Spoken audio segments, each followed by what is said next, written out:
Isa na namang umaga na puno ng pag-asa mula sa salita ng Diyos. Halina at makibahagi sa ating umagang pagbubulay, pagpapalakas at pagpapatatag sa ating pananampalataya sa Panginoong Hesus. Mula sa Section 6 ng Southern Tagalog District Council of the Assemblies of God, tayong lahat ay magkaisa sa pagpapalagong espiritual.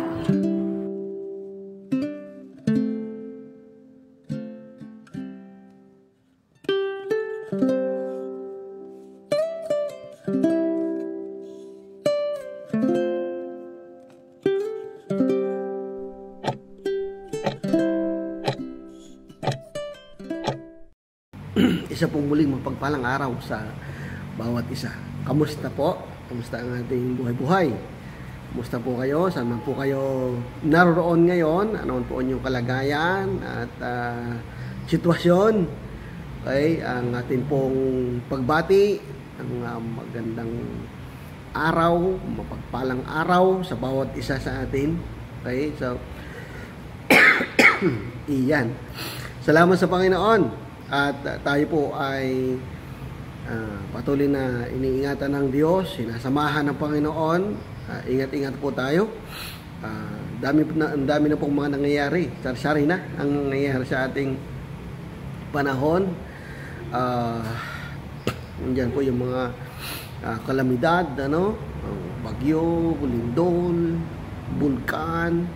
At ngayon pong mga panahong ito ay ang sakit ay laganap halos sa iba't ibang lugar dito sa Pilipinas natin, sa ating bansa ay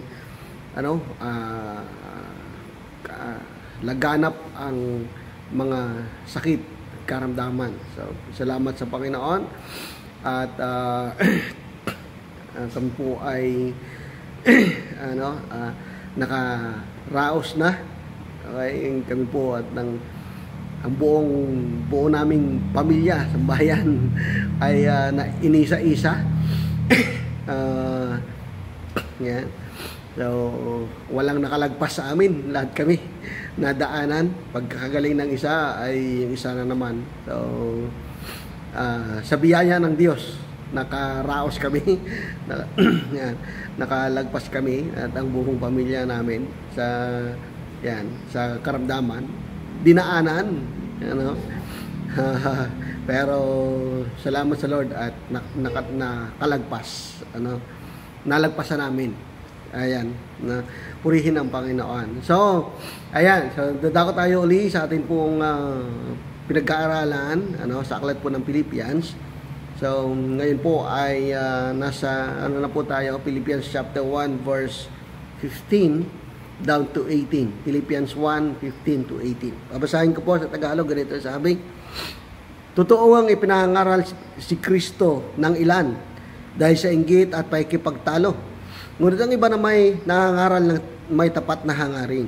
Ipinangaral nila si Kristo dahil sa pag-ibig, sapagkat alam na lang ako'y nabilanggo dahil sa pagtatanggol ng mabuting balita. Ang iba'y nangangaral ng di tapat sa kalooban, kundi sa udyok ng masamang hangarin, sapagkat hangad nilang pasakitan ako samantalang nabibilanggo. Ngunit walang anuman sa akin ang lahat ng iyon. Ikinagagalak ko pa nga ang mga pangyayari. Ang mahalaga ay may pangaral si Kristo kahit sa anumang paraan, tapat man o hindi ang hangarin ng nangangaral. Okay, so babasahin ko lang po sa English version, NIV translation. Medyo maganda po yung kanyang pagkasalin dito. Sabi po dito, It is true that some preach Christ out of envy and rivalry, but others out of goodwill.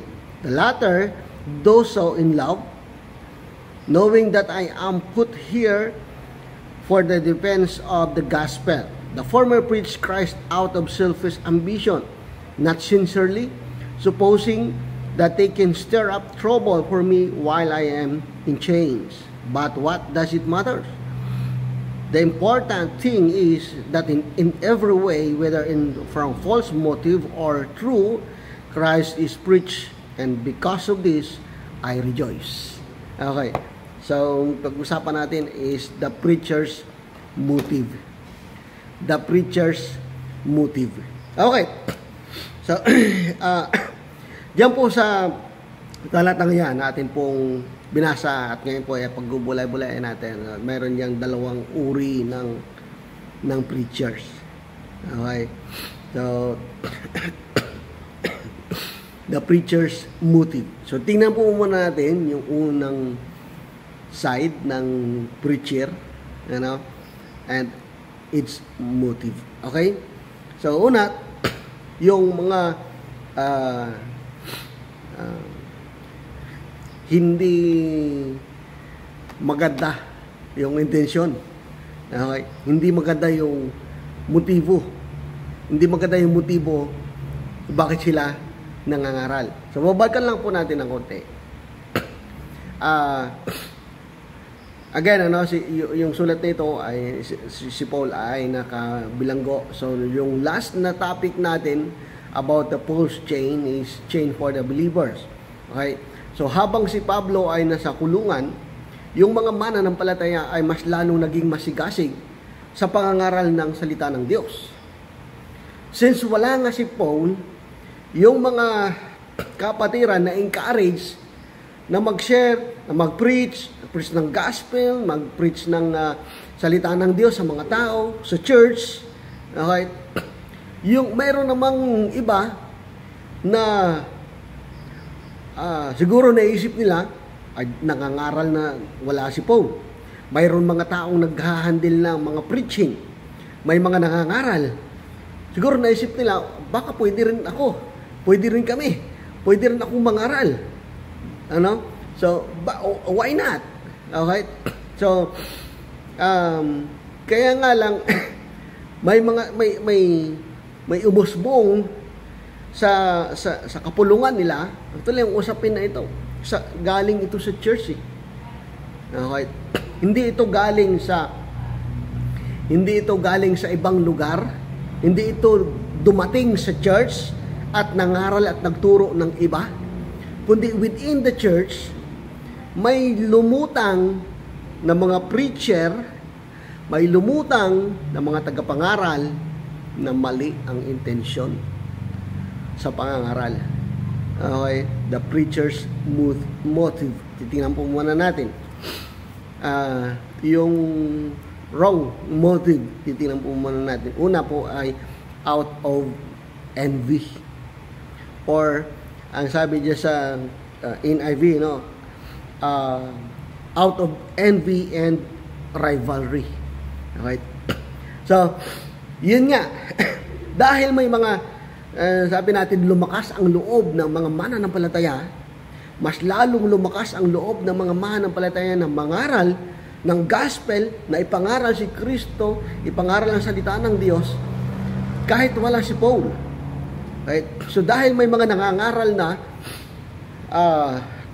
at sila ay pinagpapala ng Panginoon at ginagabayan ng Banal na Espiritu Santo, may mga iba na sumibol, lumitaw mula sa kanilang grupo na nangaral din. Kaya nga lang ginawa nila ito out of envy, yung may halong pagkaingit, sabi sa Tagalog, ipinangaral nila ng ilan dahil sa inggit at pakikipagtalo, envy and rivalry. Okay, yan. So, ang iba, nainggit lang. Ang iba nakita lang na, nangangaral na. Pwede pala yun. O sila, lumabas din sila, nangaral din sila. Pero, mali ang motibo. Ginawa nila yun dahil sila nainggit. Okay. Kung lang po narinig niyo yung divine envy o banal na pagkainggit. Kung narinig nyo na po yan. Pero, for me, ay still, pagkainggit yun eh. Okay. So, itong mga taong ito, nainggit sila, na pwede palang mangaral, so nangaral din sila. Kaya lang, ang kanilang intensyon is, kasama ng pagkainggit at pakikipagtalo, or sa ibang salin is competition. Okay? So, para, nangangaral sila dahil sila nainggit na pwede naman pala. At ang ibang intensyon din ng iba ay nangangaral sila para makipag-compete. Okay? For competition. Pagalingan. Okay? So, kaya ko rin ito. Mas magaling. Ba't yung nangangaral lang? Mas magaling ako doon sa kanila eh. Okay? Nakita nilang may mga nangangaral na minsan, yung mga nangangaral ay mas nauna sila kaysa sa mga nangangaral na. So, sabi nila, kaya ko din naman yan eh. Ano? At mas magaling pa nga ako dyan. Rivalry. Okay? Envy. Rivalry. Out of envy, out of rivalry. Ano? Yung competition. Pagtunggali, ay pagalingan. Mas magaling ako dyan. Okay? Ganyan bang inyong intention sa pangangaral? Mas magaling ako dyan. And lastly is selfish ambition. May sariling interest. Sariling ambisyon. Okay, sabi sa verse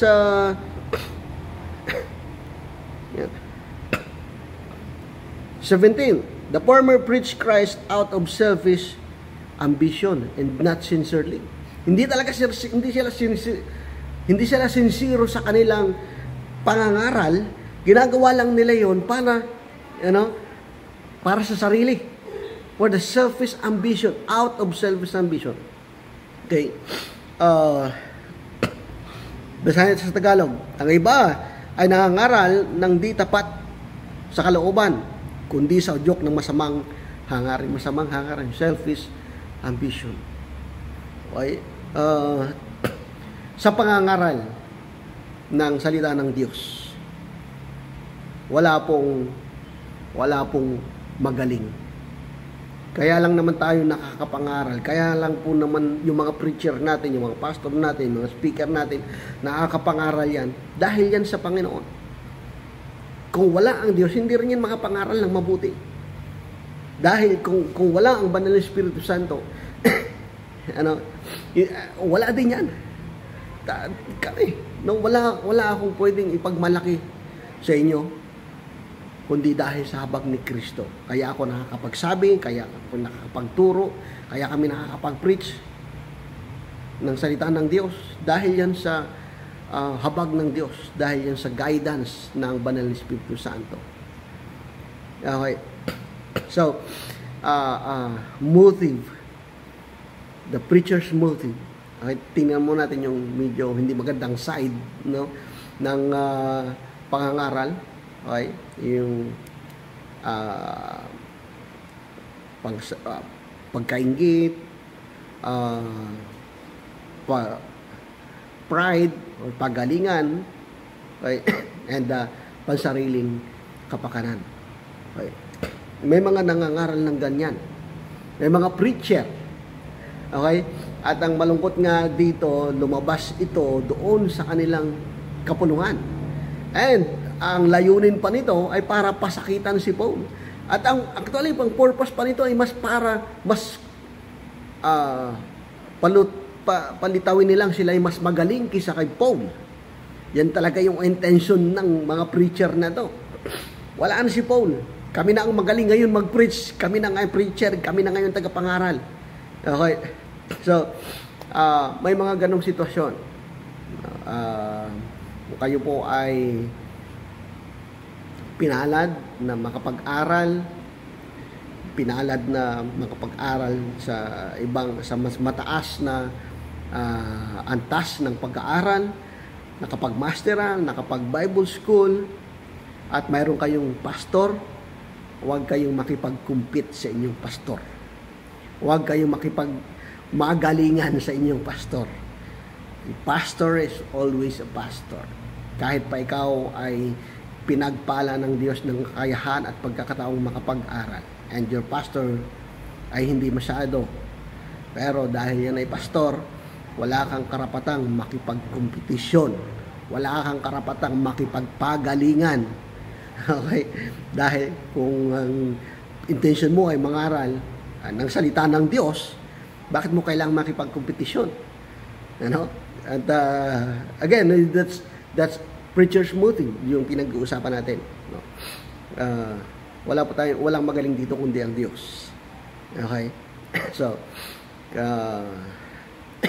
may mga lumitaw noong panahong yon na ganito mga intensyon ng pangaral. Pero, ayan, no? Nawa, huwag itong mangyari sa atin. Huwag itong mangyari sa iyo, huwag mangyari ito sa ating mga iglesia. Okay? So tayo po ay manalangin. Panginoon, marami pong salamat sa oras pong ito at kami po ay muli narito para mag-aral at nakapag-aral ng iyong mga salita. Salamat po, Panginoon, dahil sapat ang mga salita mo, sapat ang gospel, Panginoon, at kailangan naman talagang ipangaral ang iyong mga salita. Panginoon, dalangin po namin kung kami naman po ay may desire na mag-preach, may desire na mangaral, nawa hindi ito udyok lang ng aming sarili, udyok lang ng iba, o udyok lang ng kung sino man para kami ay tubuan ng pansariling kapakanan, tubuan ng pride, tubuan ng inggit. Lord, sinasansala ko po, sinasaway ko sa pangalan ni Jesus ang mga preacher na ang intensyon ay pagkainggit, na ang intensyon ay para sila'y mas sumikat, ang intensyon, pang sariling intensyon, sa sariling kapakanan, sinasansala ko, sinasaway ko sa pangalan ni Jesus. Panginoon, nawa, ikaw ang gumabay at magturo sa amin ng tama at magturo sa amin ng mabuti para sa ikabubuti ng iyong iglesia at sa kailanganap ng gospel, Panginoon. Lord, narito din po kami at lumalapit at dinadalangin namin ang aming po mga kapatiran na ngayon po ay nagsasuffer ng mga sakit at karamdaman o mga dumadaan sa mga sakit at karamdaman, lalo na sa panahon nito, Panginoon, ay napaka-uso at lagana, Panginoon, ngayon ng sakit. I pray in the name of Jesus, balutan mo, Panginoon, coveran mo, O Diyos, ang iyong mga anak na i-spare mo sa ganitong mga karamdaman. O huwag mo pong hayaan, Panginoon, na lumubha o dapuan kami ng mga malubha ng mga sakit at karamdaman, Panginoon. At kung mayroon man po sa amin na ngayon ay may mga karamdaman, sa pangalan ni Jesus, ang biyaya ng kagalingan ay dumaloy sa bawat isa sa amin. Hindi ito lumala, hindi na ito magtagal pa, Panginoon. At